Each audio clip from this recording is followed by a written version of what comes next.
Welcome to Discovering. It's the end of August, and in Marquette, that means Harborfest. Great music, cool cars, tall ships, and a fishing tournament. That's all tonight, so stick around. It's Monday night and time for Discovering. The secret streams that flow beneath the cliffs of colored stone. Forests thick and healthy with birch and pine and oak. Surrounded by the greatest lakes this world has ever known. The black bear's awesome presence as he roams the hills and fields. Call of the timber wolf, the loon's lonesome trill. The eagle soaring high above, the trout lies deep and still. These are what I treasure, the only way I measure feelings that I have for this fine land. There is so much to discover when you're a long-time lover of northern Michigan.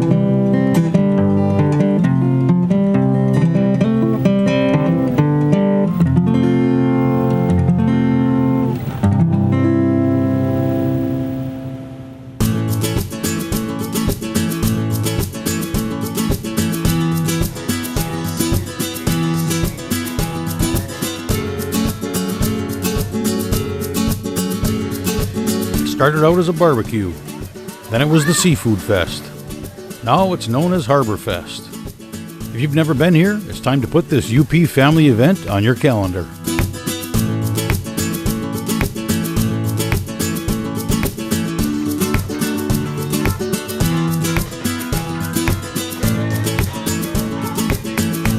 Through the efforts of the Marquette Maritime Museum, this year's event provided a rare opportunity to be able to get up and close with some remarkable ships. The Pride of Baltimore II was commissioned in 1988 as a sailing memorial to her immediate predecessor, the original Pride of Baltimore, which was tragically sunk by a white squall off Puerto Rico in 1986, taking her captain and 3 crew members down with her. Both ships were built as reproductions of 1812-era topsail schooners, the type of vessels called Baltimore Clippers that helped America win the War of 1812 and finally secure its freedom. Since her commissioning, Pride II has sailed nearly 200,000 miles and visited over 200 ports in 40 countries, in North, South, and Central America, Europe, and Asia. Climb aboard El Galeon, a full-size reconstructed Spanish sailing vessel used in early colonial times to ports on Florida's east and west coasts. Spanish galleons, used primarily for their cargo transporting abilities, were frequently bought and sold by Spanish and English governments during the 1600s. And often taken over and converted into pirate ships in the rough Caribbean Sea waters. We are El Galeon. This is replica for Spanish 16th and 17th century tall ship. And the name came from the kind of the ship. The galleon was the evolution than the caravel. Than, for example, Columbus discovered America in this case. So when they start to make a commercial route from Philippines, Asia to Spain, and after come to America, they needed biggest ships, to bring some different materials, plate, gold, special, from one country to Spain after sailing around the world. And this is the reason that we have too many pulleys and the big hatches in the main deck, because we are a cargo ship. We are a replica, a full-scale replica. We belong to Na Victoria Foundation. We come from Spain. We always sail across the East Coast, making tours, sharing with the people our culture, our history, Navy history, one of the more important Navy fleets in the history of the world. Now, this summer we had the chance to be in the Great Lakes for Tall Ship America Challenge. We think it's a good plans for summertime because we are making history. We are the first Spanish tall ship sailing in the Great Lakes. We come to the western point of the Great Lakes, to Duluth, and now we are coming back. And here we are in Marquette. beautiful place, a lot of family. Look at around us if you want, you can see all families having a good time, a lot of live music concert, a lot of cars, a lot of people enjoying this event of Tall Ship America.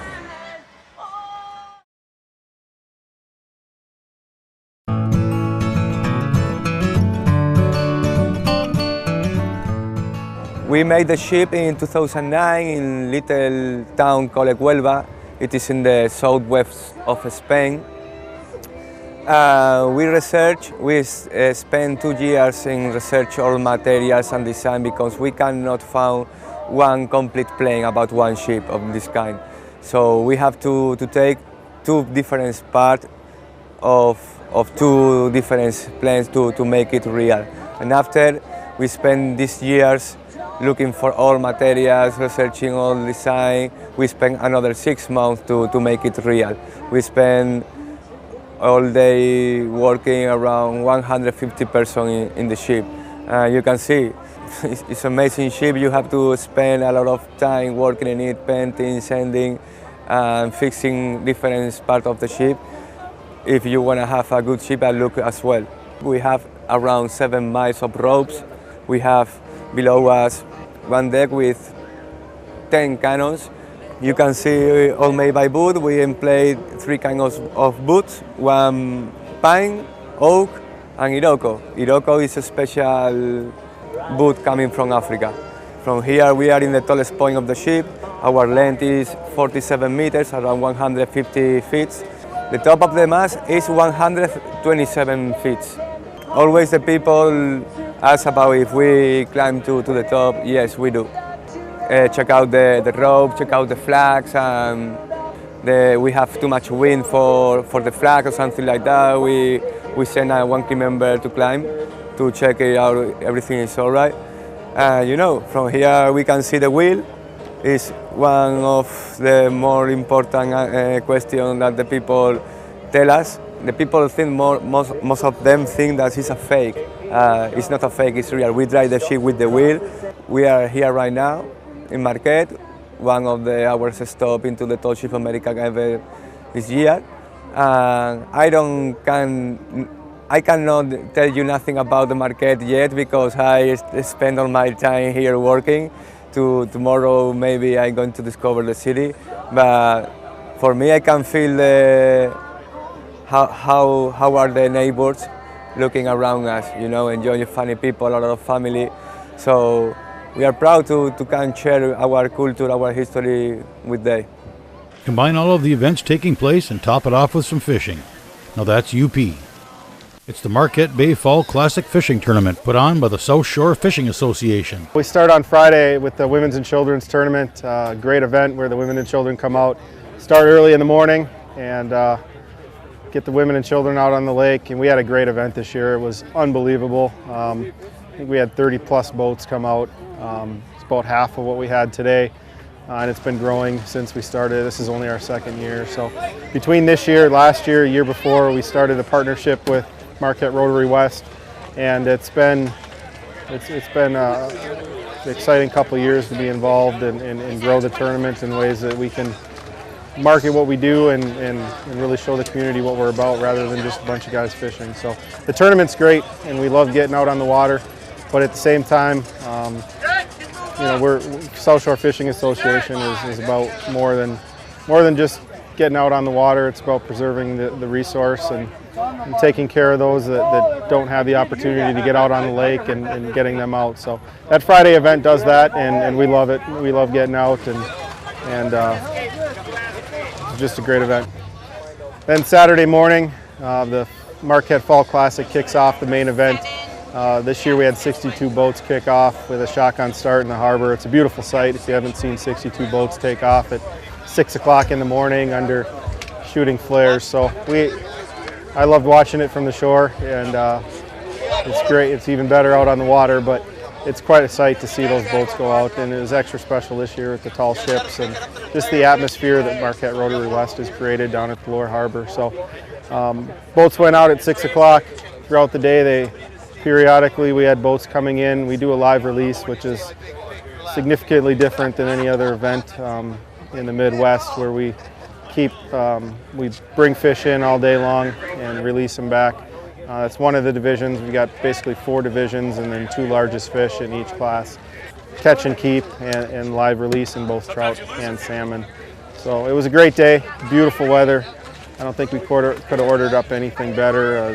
0 mile-an-hour wind, 0 knots. It was about as dead calm as you could possibly order up for this day. And Harborfest has been great. This partnership with Rotary West has been amazing from the start. I mean, down here, you look around, it's a tournament festival atmosphere, and you know, we're all enjoying it. You got bounce houses, you got food, you got beer, you got music and people. This year we've got tall ships. That's the neatest thing this year, that we were able to coincide with Harborfest, and the tall ships came in, and the galleon from Spain and Pride of Baltimore, some just massive wooden ships, and we're out on the water fishing in the middle of those, and Harborfest is going on here with music and food. It's just a great atmosphere. The partnership couldn't be better.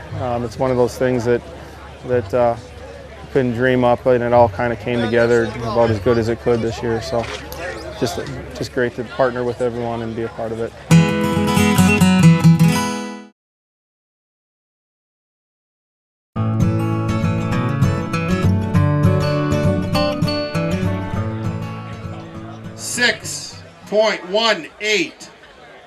$6.18 for starfish.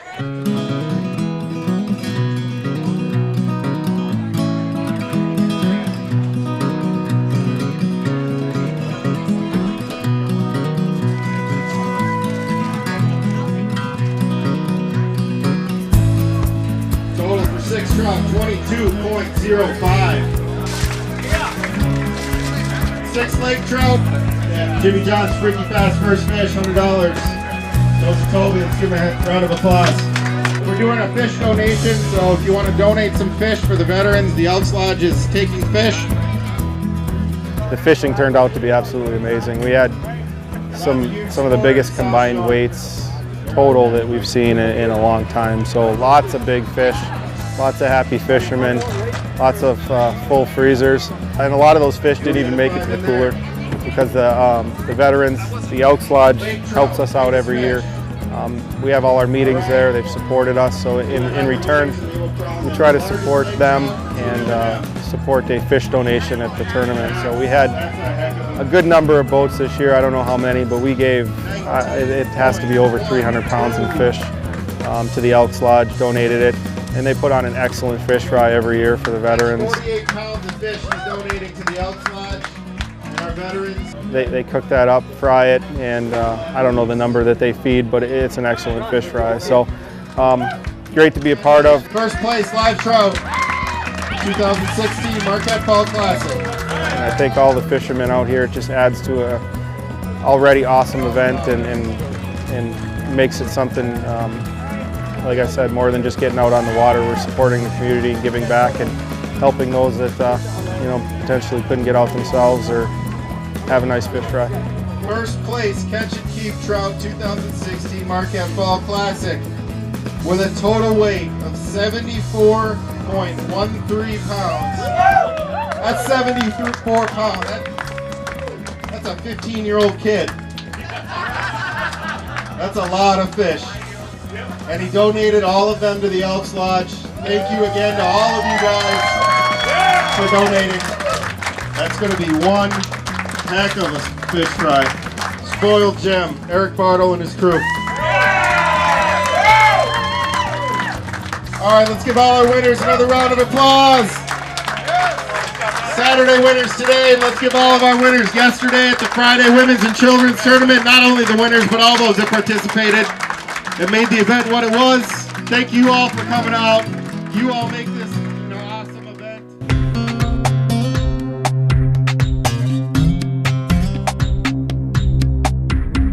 The autumn equinox takes place on September 22nd. Small game season opens September 15th. Dates on a calendar. You live here long enough, and pretty soon you almost don't need a calendar. Just like the trees know when to change color and deer know when to put on their winter coats, Yoopers know when fall is coming.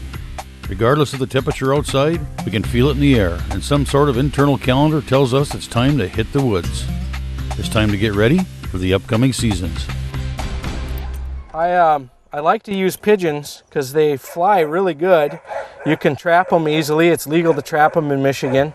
And once you put them in here for a little while, they start homing for you, so you can use them for training dogs, and they'll fly back to this coop and go in there. And when you're using them on pointing and scent drills, they put off a lot of scent. So they're a very good bird for training dogs. Today we're going to work on steadiness drills with the older dogs. And a steadiness drill is where the dog doesn't necessarily know where the bird's at out in the field, and we launch the bird and let it fly away, and we make the dog stand still and watch that bird fly away. Notice the dog stood still. One of the reasons that I teach that with pointing dogs for grouse hunting is that grouse are always moving in front of a dog.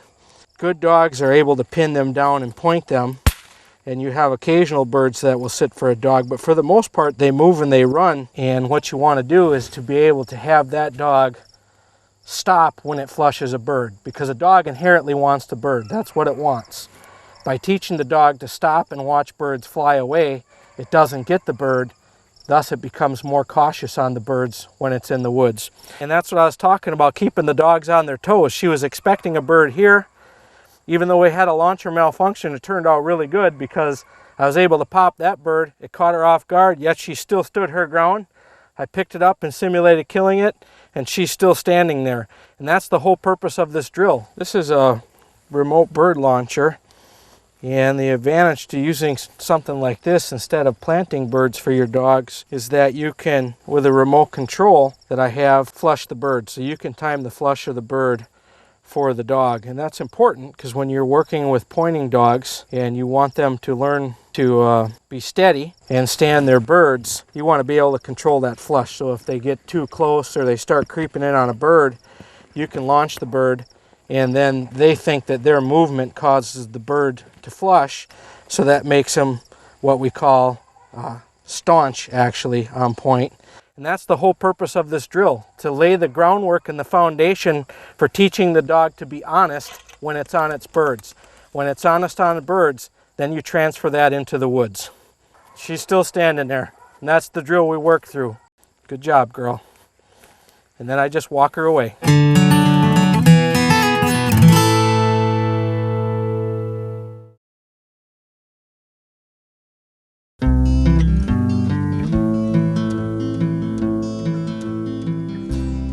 So after you've checked the maintenance of your equipment and you started conditioning yourself and your dogs and things, it's time to think about the shooting. And there are things that you can do all season long to build what we call muscle memory. Important thing to remember when shooting a shotgun is you don't aim a shotgun, you point it. And typically you point the shotgun with your hand and your eyes. And I'm going to demonstrate some drills that you can do to build what we call muscle memory. And muscle memory is getting to the point where when your muscles do certain things, you do it the same all the time and the results get better. It's almost as if a situation of perfect practice makes perfect. So again, a shotgun, it has a wide range of pellets that come out of it. It's not necessarily a weapon that you have to have sighted in. You pattern it to know where it shoots, and then you build your muscle memory to where your eyes and your front arm point at the target for you. And at the time that when you're doing that, you watch, and at the time your cheek hits the stock, you pull the trigger. That's building the muscle memory. Cheek to stock should always equal pull the trigger. And I'll show you a couple exercises that you can do. So of course you're in a safe area. I use snap caps because I'm going to be pulling the trigger. Treat every gun as if it's loaded, of course. Be safe with it, but pick an area. I like to actually use the soffit or the eaves of a structure. You can do this inside your living room, along the ceiling if you want to do it indoors in the wintertime, or the basement. Again, be safe.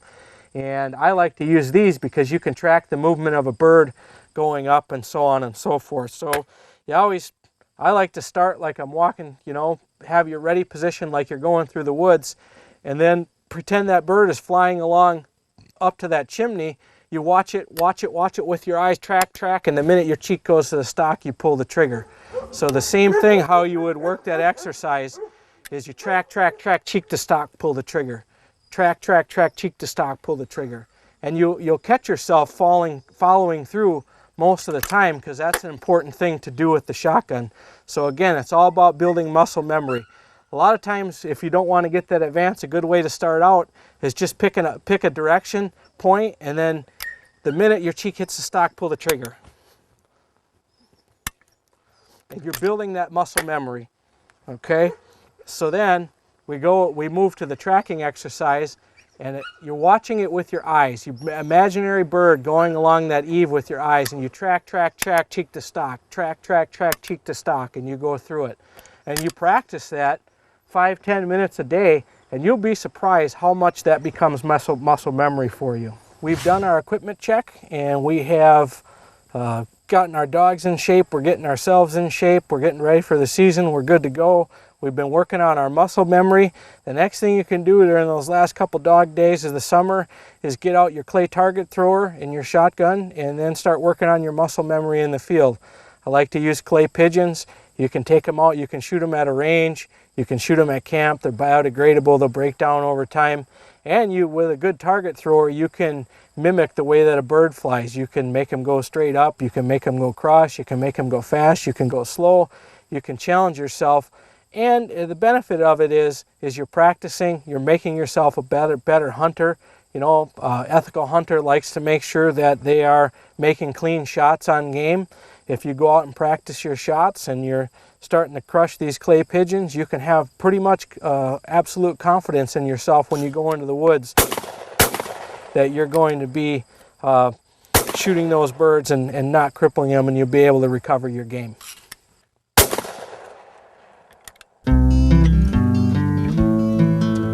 Well, that's it for tonight. If you'd like to keep tabs on what's coming up on Discovering or see where we've been, you can join us on Facebook or go to 906outdoors.com. Thanks for watching, and we'll see you next week right here on Discovering.